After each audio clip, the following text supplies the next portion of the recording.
Assalamualaikum warahmatullahi wabarakatuh.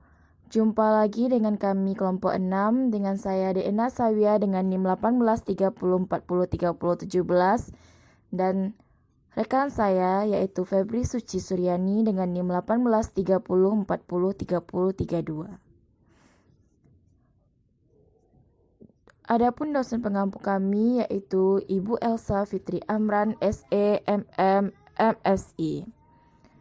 Baiklah, untuk kali ini kita akan membahas tentang audit syariah. Adapun pembahasan kita kali ini yang pertama yaitu definisi audit syariah, yang kedua audit syariah dan review syariah, yang ketiga tujuan audit syariah, 4 ruang lingkup audit, 5 fungsi audit eksternal syariah, 6 proses audit syariah, 7 pendekatan audit syariah, 8 perencanaan audit syariah. Contohnya, 9 komponen laporan audit syariah. A. Definisi audit syariah. Secara umum, auditing berarti upaya sistematis dan terencana untuk memastikan bahwa seluruh tujuan, prosedur, dan pelaksanaan berbagai objek audit telah dilaksanakan sesuai dengan standar syariah dan dilakukan oleh pihak yang ditunjuk dan berkompeten melaksanakannya. B. Audit syariah dan review syariah. Kepatuhan syariah dianggap sebagai kiblat industri perbankan syariah yang berperan dalam pengawasan produk dan layanan yang sesuai dengan syariah. Demi mencapai tujuan yang sama yaitu untuk memenuhi persyaratan syariah, kini syariah review dan syariah audit berperan dalam bidangnya masing-masing. Merujuk pada sebuah fungsi yang dinilai secara reguler atas kepatuhan terhadap persyaratan operasional, bisnis, permasalahan dan kegiatan lembaga keuangan Islam yang dilaporkan kepada Dewan Direksi atau BOD, Syariah Komite, dan Manajemen Senior secara teratur pada persoalan temuan syariah serta perkembangan terakhir sesuai persyaratan hukum regulasi dalam keuangan syariah.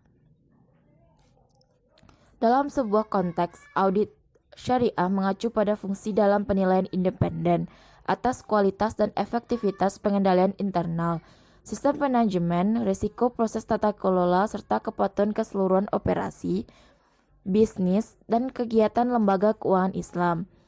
Audit syariah setidaknya menjalankan fungsi dalam penetapan metodologi audit untuk menilai profil risiko, menghasilkan rencana audit, menetapkan program audit yang terpublikasi hasilnya kepada direksi dan syariah komite melalui laporan audit. Menurut AAOIV sebagai Government Standard for Islamic Financial Institutes menganggap review syariah memiliki peran penting dalam memastikan aktivitas pada lembaga keuangan syariah dalam mematuhi aturan dan ketentuan syariah seperti yang ditetapkan dalam fatwa, keputusan, dan pedoman yang dikeluarkan oleh Syariah Supervisor Board atau SSB. Demi menciptakan lingkungan yang komprehensif dalam operasi dan aktivitas bisnis, seperti memeriksa alur operasi dengan mengunjungi cabang dan divisi untuk melakukan pemeriksaan yang relevan dan menyelidiki setiap transaksi atau keterjadian yang disebabkan oleh ketidakpatuhan dan banyak berperan pada konsultatif internal.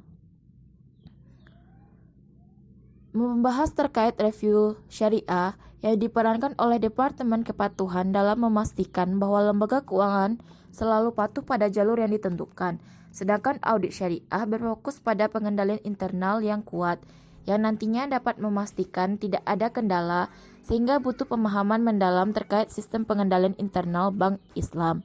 Semua kembali kepada pedoman yang dianutnya. Hibah IBS menyatakan bahwa audit syariah mengikuti pedoman Syariah Government Framework dan Institute of Internal Auditor atau IIA dalam menjalankan perannya.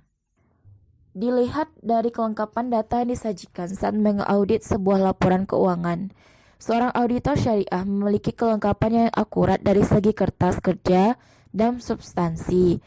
Sedangkan review syariah dapat meneliti dengan akurat namun lemah dalam sebuah pembuktian data, dikarenakan tidak memiliki data real dalam bentuk fisik. Hal ini berkaitan dengan bagaimana cakupan ruang lingkup dalam proses penyusunan rencana audit syariah yang menurut Hiba IBS mengklaim bahwa ruang lingkup kajian syariah masih jauh lebih sempit dan hanya berfokus pada aspek mikro atas pembatasan pada fungsi kepatuhan syariah. Salah satu aspek penting yang membedakan antara audit syariah dan review syariah adalah independensi serta jalur pelaporan.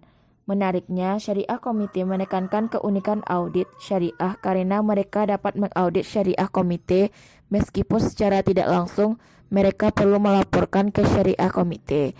Dari segi lini pelaporan, sebagaimana dinyatakan secara jelas bahwa audit syariah akan melaporkan kepada Board Audit Komite atau BAC dan Syariah Review perlu menyampaikan laporan ke SHC masing-masing. Pada titik ini, sebagian besar narasumber setuju bahwa lembaganya mengikuti praktik ini sebagaimana mestinya, kecuali beberapa yang menyoroti sedikit berbeda, terutama dari aspek operasional. Sehingga dengan memiliki adanya perbedaan nyata antara struktur pelaporan untuk audit syariah dan review syariah, memiliki masing-masing ciri pada sistem tata kelola yang dilengkapi dengan tinjauan syariah kepada manajemen serta direksi. Selanjutnya yaitu C. Tujuan audit syariah. Yang pertama, amar ma'ruf nahi mungkar. Terdapat firman Allah dalam surat Ali Imran ayat 110 yang artinya, kamu adalah umat yang terbaik yang dilahirkan untuk manusia, menyuruh kepada yang ma'ruf dan mencegah dari yang mungkar. Dan beriman kepada Allah. Sekiranya ahli kitab beriman, tentulah itu lebih baik bagi mereka. Di antara mereka ada yang beriman dan kebanyakan mereka adalah orang-orang yang fasik. Yang kedua, tabayun atau klasifikasi untuk menghindari fitnah. Allah Subhanahu wa taala berfirman dalam surat Al-Hujurat ayat 6 yang artinya, hai orang-orang yang beriman, jika datang kepadamu orang fasik membawa suatu berita, maka periksalah dengan teliti agar kamu tidak menimpakan suatu musibah kepada suatu kaum tanpa mengetahui keadaannya yang menyebabkan menyesal atas perbuatanmu itu. D. Ruang lingkup auditing syariah. Mengacu pada praktik hisab adalah doktrin Islam yang menjaga segala sesuatu dalam hukum Allah. Doktrin ini didasarkan pada ekspresi Al-Quran yang memerintahkan apa yang baik dan melarang apa yang salah. Doktrin ini memiliki aspek-aspek utama berikut. Yang pertama, kewajiban seorang muslim. Yang kedua, sebuah kewajiban negara untuk memastikan warganya mengikuti hisbah, khususnya hukum syariah. Yang ketiga, dalam arti lebih luas, hisbah juga mengacu pada praktek pengawasan komersial, serikat, dan urusan sekuler lainnya. Secara tradisional, muhtasib diangkat oleh khalifah untuk mengawasi urusan pasar, dalam bisnis, dan dalam pekerjaan medis, dan lain-lain. Posisi muhtasib dapat dikira-kira diterjemahkan sebagai inspektur. Lihat bah atau akuntabilitas bisnis untuk aspek ini. Baiklah, kita lanjut ke yang E, yaitu fungsi audit eksternal syariah. Audit eksternal bertanggung jawab untuk memberikan pendapat mereka apakah transaksi dan kontrak yang dalam syariat kebijakan, peraturan dan pedoman, di mana auditor internal dan eksternal juga bertanggung jawab untuk menguji kepatuhan syariah dengan lembaga keuangan syariah. Selain itu, masih ada perdebatan berlangsung pada siapa harus melakukan audit syariah. Studi Kasim menemukan bahwa beberapa responden lebih suka praktek syariat audit yang akan dilakukan oleh orang-orang yang memenuhi syarat dan syariat saja. Lainnya ingin audit syariah menjadi tanggung jawab auditor internal atau departemen syariah, lembaga keuangan syariah masing-masing atau anggota komite syariah. Baiklah, kita masuk yang selanjutnya yaitu proses audit syariah. Pada umumnya proses audit syariah ini sama dengan proses audit konvensional, di mana prosedur yang dilakukan dalam proses audit sebagai berikut. Yang pertama, pemeriksaan fisik. Prosedur yang dilakukan dengan cara melihat, menghitung, dan mengendalikan langsung jumlah pos atau barang seperti menghitung kas, melihat bangunan, melihat pabrik, menghitung persediaan barang, dan lain-lainnya. Yang kedua yaitu konfirmasi, bentuk pernyataan yang disampaikan dalam bentuk tertulis oleh auditor kepada pihak lain di luar perusahaan yang berhak untuk memberikan informasi. Yang ketiga yaitu inspeksi, prosedur memeriksa, melihat dokumen, misalnya melihat kontrak, keputusan, dan lain-lainnya. Yang keempat yaitu vouching, atau proses pemeriksa apakah catatan pembukuan dan jumlah yang terdapat dalam buku didukung atau tidak dokumen yang sah, misalnya melihat apakah penjualan didukung oleh faktur penjualan. Yang kelima itu tracking atau menelusuri. Audit lembaga keuangan syariah, proses ini adalah kebalikan dari vouching. Di sini diperiksa dari mulai bukti sampai kepada buku catatan. Yang keenam itu recommendation dan recalculation. Recounting atau reformance prosedur ini adalah menghitung kembali atau menjumlahkan, mengalihkan, mengurangkan, atau membagi daftar-daftar yang diserahkan klien. Misalnya diperiksa apakah perhitungan biaya penyusutan sudah benar dan dicatat dengan benar. Yang ketujuh yaitu scanning.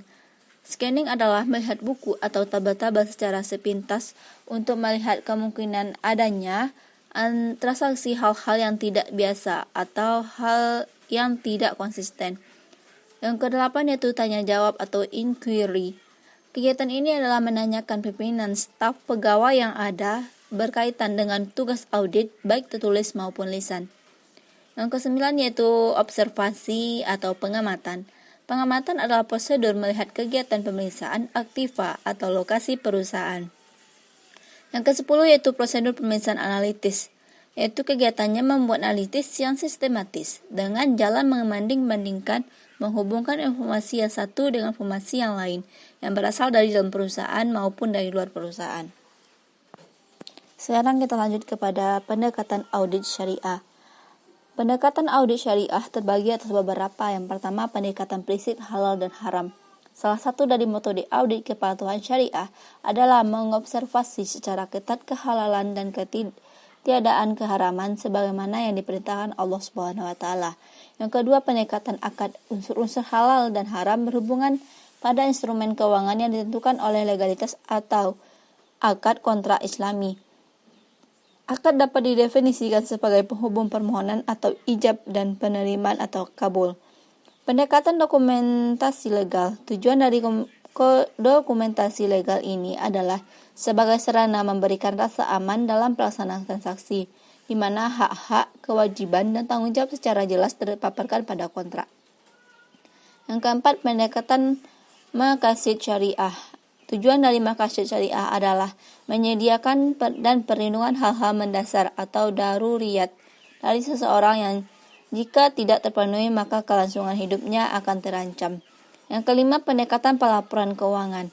Pendekatan pelaporan keuangan ini tujuannya dari pelaporan keuangan adalah untuk menyediakan informasi tentang kondisi keuangan, keadaan perusahaan, dan perubahan-perubahan di dalam posisi keuangan perusahaan.